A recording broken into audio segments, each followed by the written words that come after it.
Oi, pessoal. Então, vamos aqui mais uma aula de tecnologia de alimentos. Nessa aula, a gente vai retomar um pouquinho a questão dos métodos de conservação pelo calor. Por quê? Pode ser que surjam dúvidas, né, quando vocês estiverem estudando, acerca da diferença entre os métodos de concentração e os métodos de desidratação do alimento, como método de conservação. Então, vamos para frente. Vamos comentar um pouquinho do método que utiliza concentração que a gente não viu anteriormente. Então, a concentração, assim como o método de desidratação, método de secagem, os métodos em geral que utilizam calor para retirar umidade e conservar o alimento, eles têm como intuito todos diminuir a atividade de água. Nós já estudamos que a atividade de água é uma dos parâmetros físico-químicos mais importantes quando se fala em crescimento microbiano e ocorrência de reações ali no meio que possam vir a alterar o alimento. Então, quando a gente diminui a atividade de água, nós estamos diminuindo a água disponível para que ocorra um crescimento microbiano satisfatório e nisso nós já sabemos que as bactérias, né, elas são mais restritas, né, então elas são mais exigentes quanto ao crescimento em ambiente ali que contém água, então elas necessitam de mais água em relação aos fungos, né? Então, quando a gente diminui a atividade de água, primeiramente estaremos diminuindo ali a suscetibilidade de crescimento de bactérias, que do ponto de vista da tecnologia de alimentos é o tipo de micro-organismo mais importante.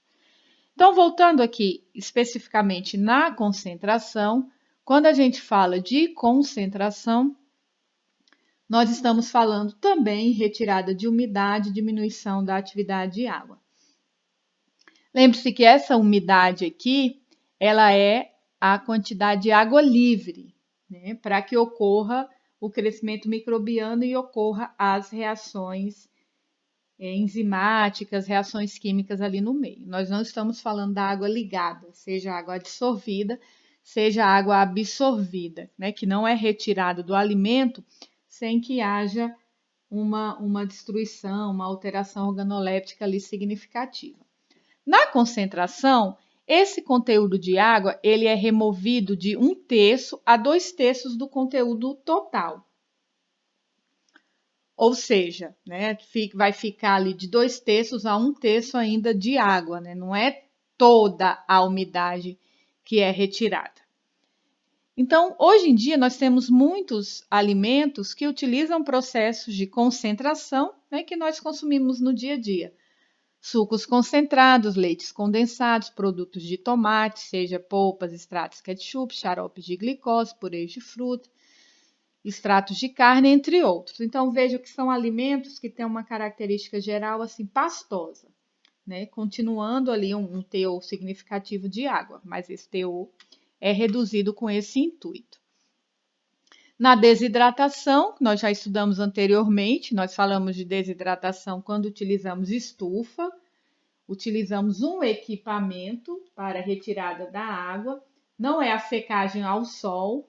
Lembrem-se da nossa aula de secagem, nós temos secagem natural ou ao sol, secagem artificial, e secagem artificial é sinônimo de desidratação. Mas, comparando esses dois métodos, a desidratação, que é a secagem utilizando algum equipamento como estufa, e a concentração, claro, que nos dois ocorre a retirada da água, a retirada de umidade do produto, mas pelos próprios exemplos que eu dei de alimentos que utilizam a concentração, esse alimento é mais pastoso, dessa forma nós temos um conteúdo de água maior, né, no alimento que foi concentrado do que um alimento que foi desidratado. Dessa forma, como na concentração há um conteúdo de água maior, é necessário um método auxiliar, um método complementar para a conservação e dessa forma prolongar a vida do alimento, né? Então, no caso da concentração, há essa necessidade. Na desidratação, como essa retirada de umidade ela é bem maior do que na concentração, o método em si já é suficiente para prolongar o tempo de vida útil do produto, o que não ocorre com a concentração. Além disso, né, tanto a concentração e a desidratação elas vão se diferenciar quanto às características do produto final. Muitas vezes a concentração é só a etapa inicial da desidratação, então um produto que tem um alto teor de umidade, ele é primeiro concentrado para depois ser desidratado, o que facilita o processo. Além disso, através da concentração, a gente consegue produtos com características ali particulares, como geleias, doces, etc. Então, além disso, né, um outro ponto positivo no método da concentração e também da desidratação, pela remoção da água, a diminuição, né, do conteúdo, do peso, do volume total do produto, o que facilita a questão da embalagem, que vai ser menor, torna mais barato os custos de transporte, armazenamento e também de distribuição. Em relação à concentração, nós temos 3 métodos possíveis para isso ser feito. São eles: evaporação, crioconcentração e concentração por membranas. Na evaporação, o próprio nome já fala, a água sai do produto na forma de vapor. Concentração, significa, está relacionada ao termo gelo. Então, essa água é retirada na forma de gelo. E a concentração através de membrana, a água e outros solutos, eles são separados de forma seletiva, utilizando membranas semipermeáveis.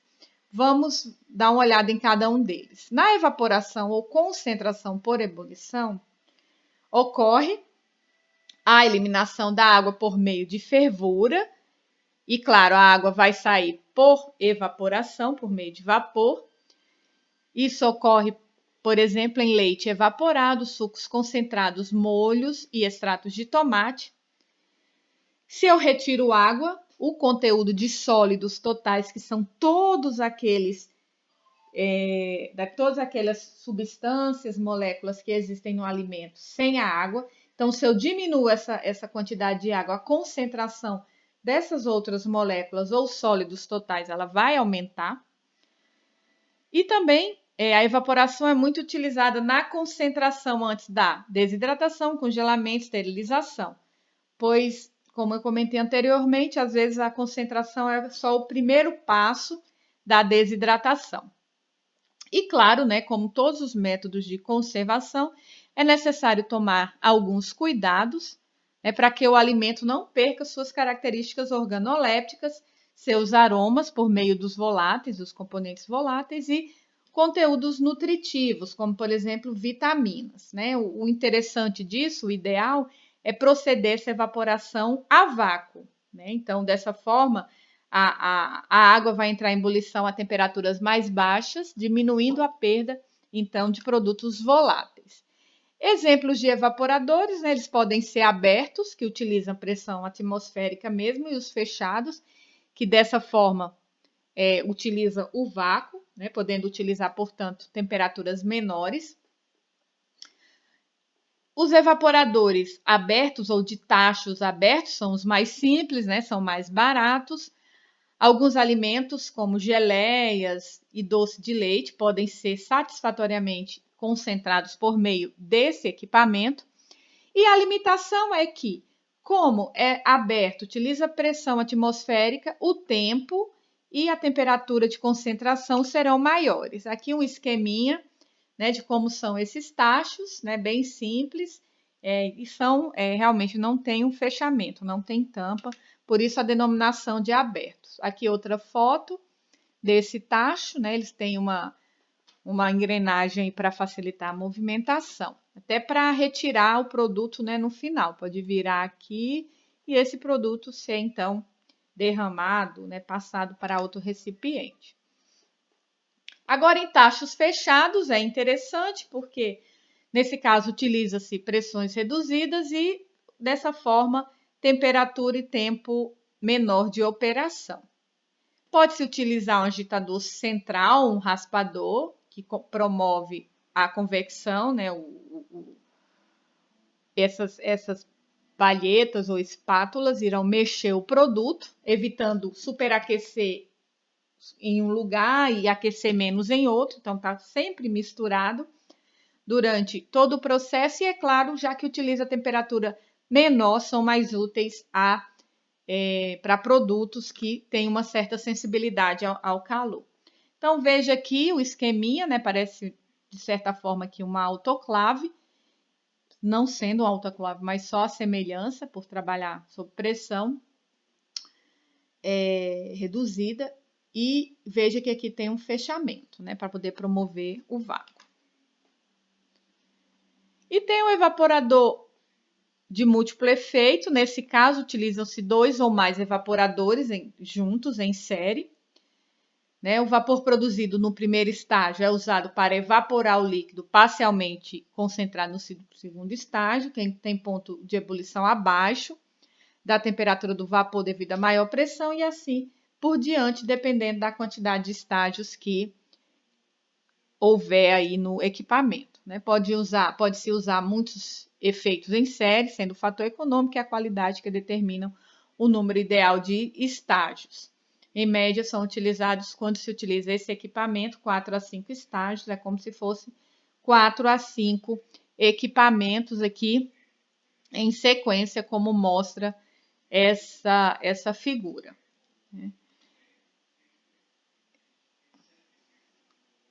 Então, vantagem é economia de vapor gasto por quilograma de água evaporada. Por quê? O vapor sai do primeiro estágio, vai para o segundo estágio, vai para o terceiro estágio, e como é utilizado esse vapor que vem do estágio anterior, esse vapor aproveitado, né, a temperatura do estágio seguinte ela acaba sendo menor. Tá? Então, dessa forma, né, a cada estágio eu vou ter uma temperatura menor, posso utilizar nos estágios subsequentes produtos que exijam uma temperatura menor para serem processados. Tá? Quando não se usam os evaporadores, simples efeito, o vapor liberado na concentração não é reaproveitado, vai para o ambiente e se perde. Temos evaporadores de placas. Esses evaporadores possuem aquecedores de placas, que consistem em trocadores de calor de placas com vapor a baixa pressão, cuja alimentação flui dentro das placas de forma ascendente ou descendente. Está aqui o esqueminha, né? E dentro das placas que ocorre, então, a passagem desse calor, né? Muito utilizado na concentração do leite. A umidade, se houver umidade relativa baixa, há perda de umidade pelo alimento, né? Podendo ocorrer desidratação, isso é importante.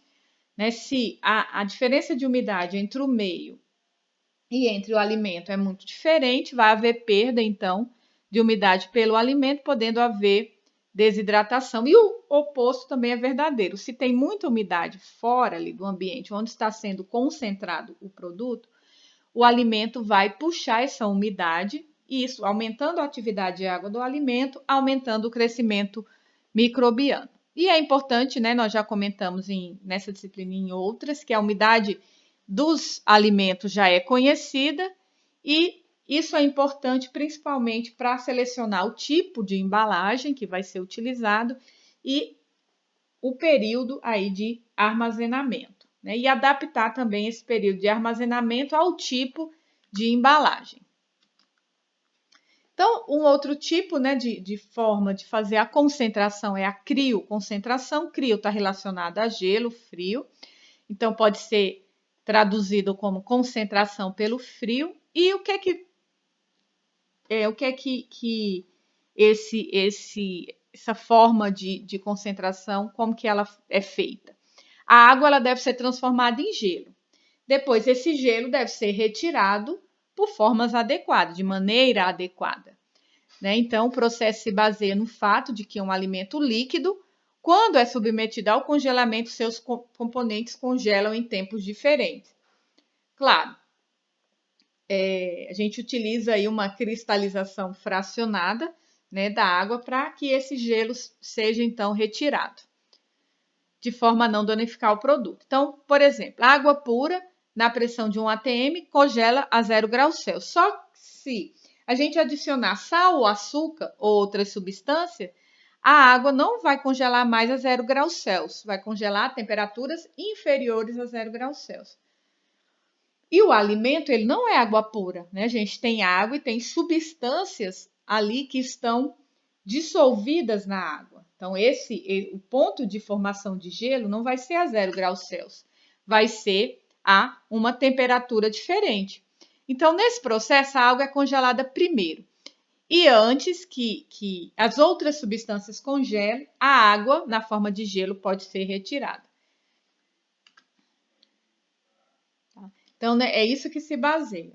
Sabe-se certinho, naquele tipo de alimento, a que temperatura a água congela, antes que se congelem as outras substâncias. A partir do momento que a água ela é congelada, ela é retirada do produto, antes que os outros componentes, portanto, congelem.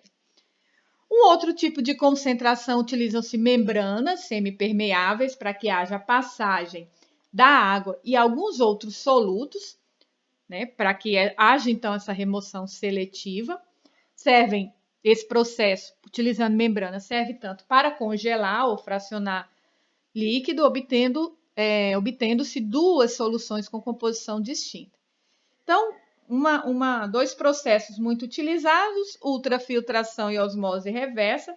Lembrando que esses processos, eles têm outras aplicações, não só na tecnologia de alimentos, por exemplo, a osmose reversa é uma técnica de purificação de água, que são retirados os íons, micro-organismos, os contaminantes, e essa água é utilizada na hemodiálise, por exemplo. O processo de purificação de água na hemodiálise é geralmente a osmose reversa, claro, acoplada à destilação fracionada, outros processos de purificação.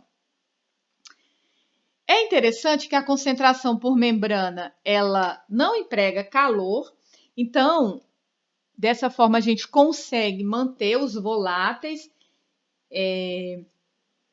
conseguindo ali manter também as características tanto sensoriais, de sabor, odor, gosto, aparência, tanto nutricionais, porque os produtos, os componentes que são voláteis, como não utiliza calor, eles permanecem no produto. Aqui só dois esqueminhas mostrando a ultrafiltração, né? Então a pressão é maior do que a pressão atmosférica, os macrosolutos e que são de tamanhos menores, na verdade os microsolutos e os solventes eles conseguem passar, né? Aqui aplica-se uma pressão maior nesse lado aqui, onde nós temos a membrana semipermeável. Aqui uma pressão maior do que a pressão atmosférica, onde o mouse está cursando, e aqui pressão atmosférica. Como aqui a pressão é maior, esses componentes que têm um tamanho menor e conseguem atravessar a membrana, eles atravessam a membrana e vão para o outro lado. Isso aqui é uma ultrafiltração, tá? Aqui na osmose reversa, temos os macrosolutos, os microsolutos e os solventes. Trabalha-se da mesma maneira. De um lado, nós temos uma pressão maior, que faz com que esse soluto seja empurrado, né? Ou a molécula da água seja empurrada através da membrana, passando para o outro lado de forma mais pura, tá? Aqui a mesma coisa, a diferença vai ser o tipo de membrana também utilizada nos dois processos. Uma coisa importante, né? O que a concentração pode alterar ali no alimento, né? Vai depender do tipo de método de equipamento utilizado. Claro, os que envolvem calor, os que envolvem pressão atmosférica, a gente vai ter uma perda maior de componentes voláteis. Aqueles que envolvem uma pressão menor, uma temperatura menor, nós teremos uma conservação maior dessas substâncias voláteis, nutricionais. E, claro, se a gente utilizar a temperatura ambiente, não utilizar aquecimento, essa conservação dessas substâncias é ainda maior. Tá? Então, um tipo de alteração que pode ocorrer é uma reação de escurecimento não enzimático, né, que a gente chama de reação de Maillard. O pessoal do 9º período já viu, né, em bioquímica de alimentos. O pessoal que está cursando bioquímica de alimentos agora vai estudar. Mas essa reação de Maillard ela vai envolver compostos que têm carboidratos e têm proteínas, e levando à formação de componentes escuros, né, o que leva ao escurecimento do produto. Isso é muito comum, por exemplo, na fabricação de doce de leite. E, como já comentado, né, durante a evaporação há perda de voláteis e, utilizando-se vácuo, nós temos, então, a possibilidade de uso de temperaturas menores e, dessa forma, uma conservação, uma menor perda desses produtos voláteis por evaporação. Tá, pessoal? Então, queria fazer uns comentários, né, nessa aula só em relação à concentração, né, porque muitas vezes utiliza-se concentração e desidratação como sinônimos. Nós já vimos que são processos diferentes, utilizam equipamentos diferentes.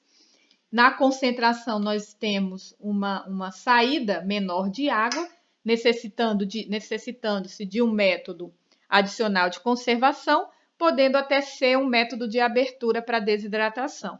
Na desidratação ou secagem artificial, aí sim, a saída de umidade é muito maior, né? A diminuição da atividade da água é muito maior, e esse método por si só, ele já consegue conservar o alimento por bastante tempo. Então é isso, pessoal. Estou aberta aí para as dúvidas, né? Mandem no grupo, no nossa sala de aula virtual, e até a próxima.